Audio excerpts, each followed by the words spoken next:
Hey guys, thanks for watching the Install Pros channel. Today we're going to be showing you how to install a trailer hitch on this 2020 Chevy Equinox. If you're new to our channel, please check out the description of this video as there'll be a link to the hitch that we're installing. Also, we'll have a link to our giveaway, so check it out. Installing a trailer hitch on a 2020 Equinox is really not that difficult. Depending on whether you're doing it by yourself or with somebody else, it'll take you an hour to 2 hours.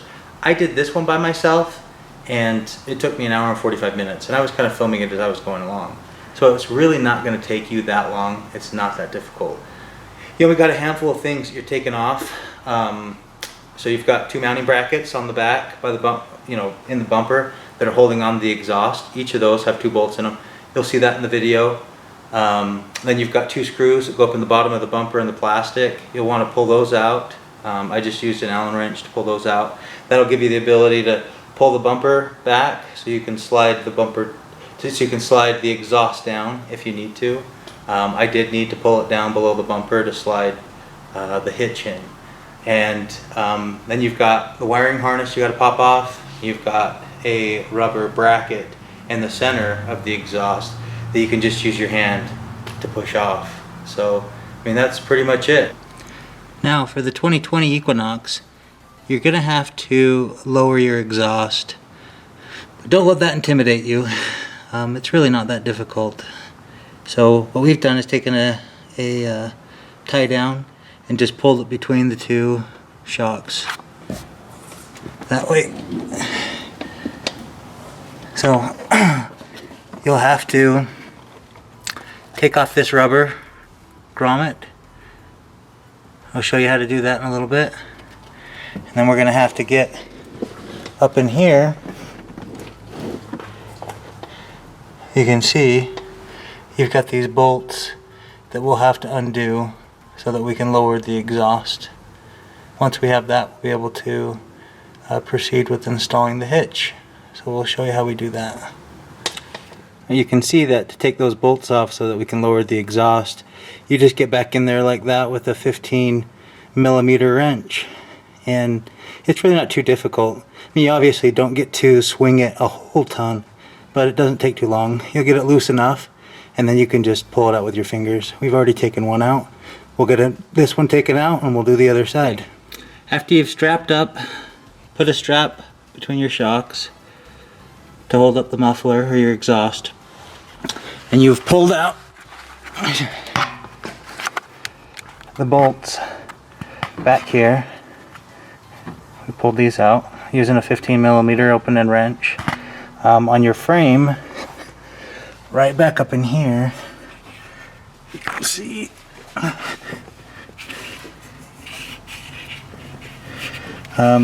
you have this wire harness. You just need to use a flathead screwdriver to pop off this wire harness off your frame. And then you just use an Allen wrench to undo these 2 bolts off your bumper.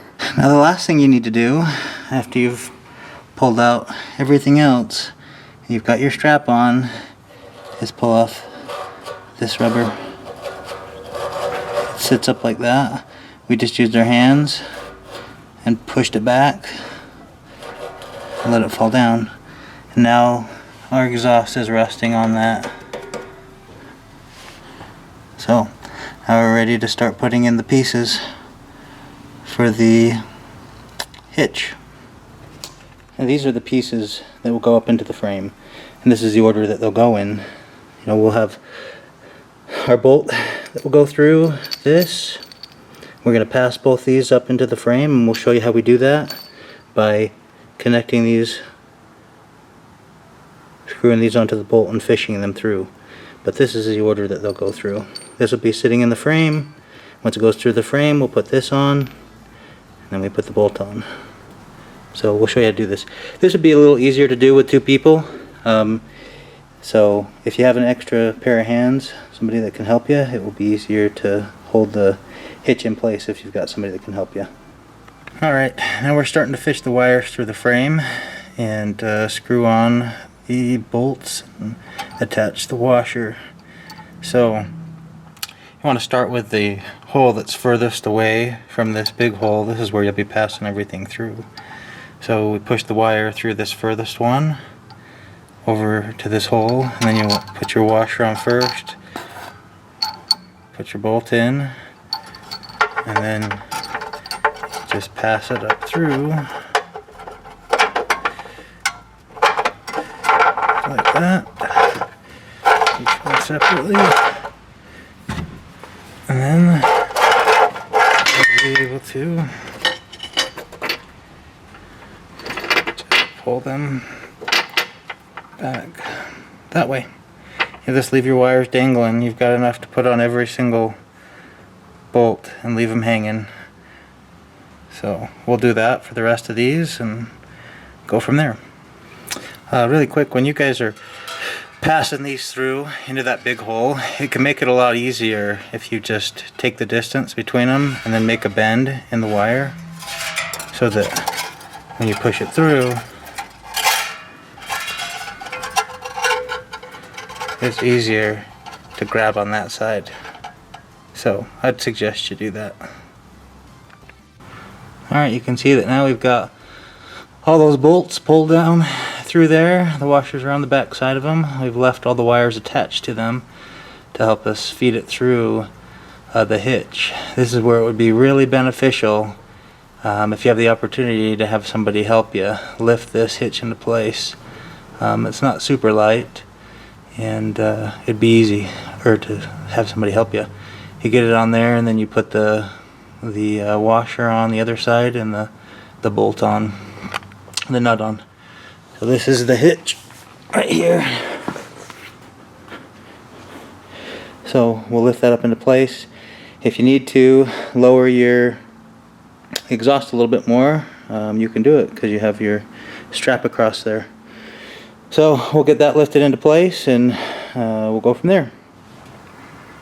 Once you've got the hitch up in there, like I have, you just pull those wires through the holes in the hitch. Then you can lift it up and put your nut on, or your washer and your nut. You can just hand tighten them. Alright, now you can see we've got those washers and nuts on, and it's mounted. The hitch is mounted. Now we can start putting the exhaust back up in place, and we'll be good to go. Here's the finished product. Everything's tightened down. You know, it was a pretty simple process. Shouldn't take you more than, you know, an hour or two to do, depending on if you've got somebody helping you or not. Again, I put this one on by myself and just used a jack stand to hold up one side while I was putting the nuts on the other side. Thanks for watching our video. We hope that you found it helpful. If you did, please take the time to give us a thumbs up and subscribe to our YouTube channel. As always, check us out on Instagram, Facebook, and Twitter. And don't forget to check out the description of this video, as we'll have a link to the product which we installed, as well as a link to our giveaway. Thank you.